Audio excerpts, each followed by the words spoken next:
منہ سے جماع کر سکتا ہے، پیچھے سے جماع کرنے پر اللہ کے نبی نے لعنت بھیجی ہے کہ من اتی فی دبر امرأتہ فعلیہ لعنت اللہ، جو آدمی عورت کو غلط استعمال کرتا ہے اس پر اللہ کی لعنت ہوتی ہے۔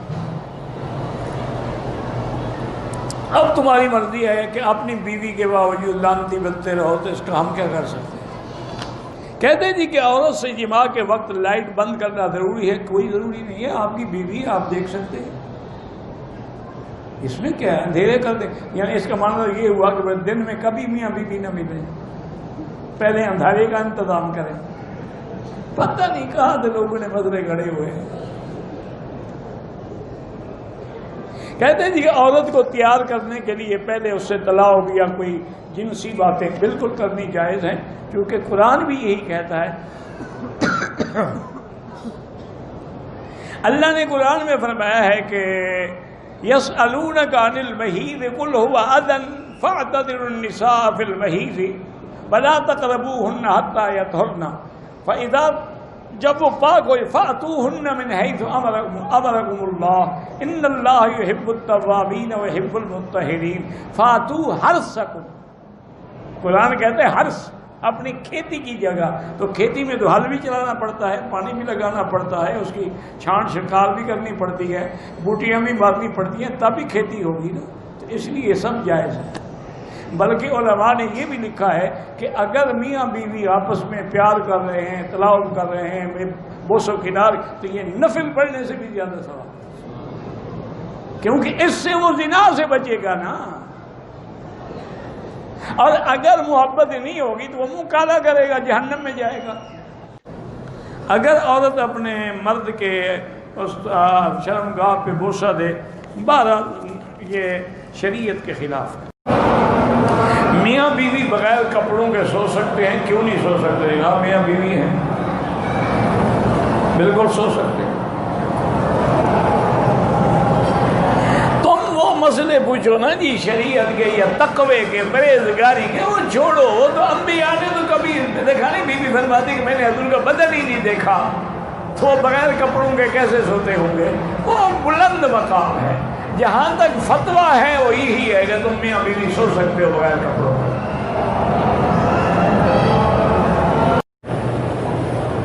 میاں بیوی کو ایک دوسرے کے جسم کے ساتھ تک دیکھنا جائز ہے، سب کچھ دیکھنا جائز ہے، دیکھنا تو منع نہیں ہے۔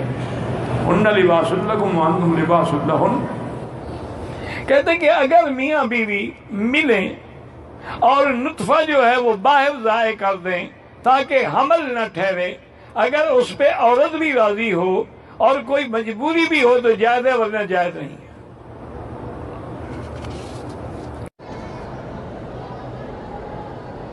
کہتا ہے کہ بعض اوقات بچہ دودھ پی رہا ہے، اس وقت بھی خاوند اپنی بیوی سے مل سکتا ہے، لیکن بہتر یہ ہوتا ہے کہ ایسی حالات میں نہ ملیں۔ چاہے بچہ دودھ پینے والا ہو، اس کے دماغ میں ہر چیز آتی ہے جو کچھ تم کر رہے ہو، وہ ایک کمپیوٹر ہے، اس میں فیڈ ہو رہی ہے ہر چیز۔ وہ بول نہیں سکتا، لیکن بڑا ہوگا اور پتہ لگے گا میرے باپ کا یہ حال ہے۔ اگر دو بیویاں ہیں میری، ایک ہی کمرے میں، ایک دوسرے کے سامنے میاں بیوی ہم بستر نہیں کر سکتے ہیں، دوسرے کو ایذا پہنچانے کی اللہ نے اجازت نہیں دی۔ ایک ہی وقت میں 2 یا 3 بیویوں سے جماع کر سکتے ہیں جی، کر سکتے ہیں، کیوں نہیں کر سکتے؟ اگر اللہ نے تمہیں طاقت دی ہے کر سکتے ہیں۔ اور یہ تو حدیث میں بھی ہے، میرے آقا جب حج پہ تشریف لا رہے تھے تو ساری بیویاں ساتھ تھیں، اور آخر میں آپ کی 9 بیویاں تھیں، 11 سے نکاح ہوا لیکن آخر میں 9 تھیں، وہ 9 کی 9 بیویاں ساتھ تھیں۔ حضور مدینے سے ذل حلیفہ آ گئے، وہاں قیام فرمایا، رات گزاری، تو اسی رات میں حضور نے اپنی ہر بیوی کے ساتھ جا کے مجامعت کی تاکہ سنت بھی پوری ہو جائے اور احرام سے پہلے سب کے خواہشات نفسانی بھی مٹ جائیں۔ تو اگر یہ ناجائز ہوتا تو حضور سب سے کیوں ایسی بات کرتے؟ جائز ہے۔ کوئی آدمی عورت کے ماہواری کے ایام میں ہم بستری کرے، وہ گناہ گار ہے، توبہ بھی کرے، صدقہ و خیرات بھی کرے، قرآن کے خلاف ہے کہ یسألونک عن المحیض قل هو اذى، حیض کی حالت میں عورت سے ملنا، فرمایا اللہ نے پلیدی ہے، تکلیف ہے، فاعتزلوا النساء فی المحیض، بالکل دور ہو جاؤ، حیض کی حالت میں ان کے قریب نہ آؤ۔ اچھا یہودی تو یہ کرتے تھے کہ اگر عورت حیض میں ہو ان کے گھر بھی نہیں آ سکتی تھی، دوسرے کمرے میں رہتی تھی، برتن بھی دوسرے، کپڑے بھی دوسرے، کھانا بھی الگ، ہر چیز الگ۔ لیکن اسلام نے کہا کہ نہیں، یہ سزا تو نہیں، اکٹھے رہ سکتے ہو، بیوی کھانا بھی پکا سکتی ہے، میاں بیوی کھانا اکٹھے کھا سکتے ہیں، بلکہ ایک بستر پہ لیٹ بھی سکتے ہیں، لیکن جماع کرنا جو ہے وہ حرام ہے۔ اور یاد رکھیں کہ حیض کی حالت میں جماع کرنے سے دونوں کو ایسی ایسی بیماریاں لگتی ہیں پر جن کا دنیا میں کوئی علاج ہی نہیں۔ یہ ایڈز کہاں سے آیا ہے؟ اسی سے تو آیا ہے نا، کیونکہ ان کے نزدیک تو ہے شاید کچھ ہے، کنڈم چڑھا لیا اور وہ ٹھیک ہے، کام کر لیا۔ انا للہ و انا الیہ راجعون۔ نتیجہ یہ نکلا ہے کہ آج کتے کی موت مر رہے ہیں، دوائی کوئی نہیں دنیا میں۔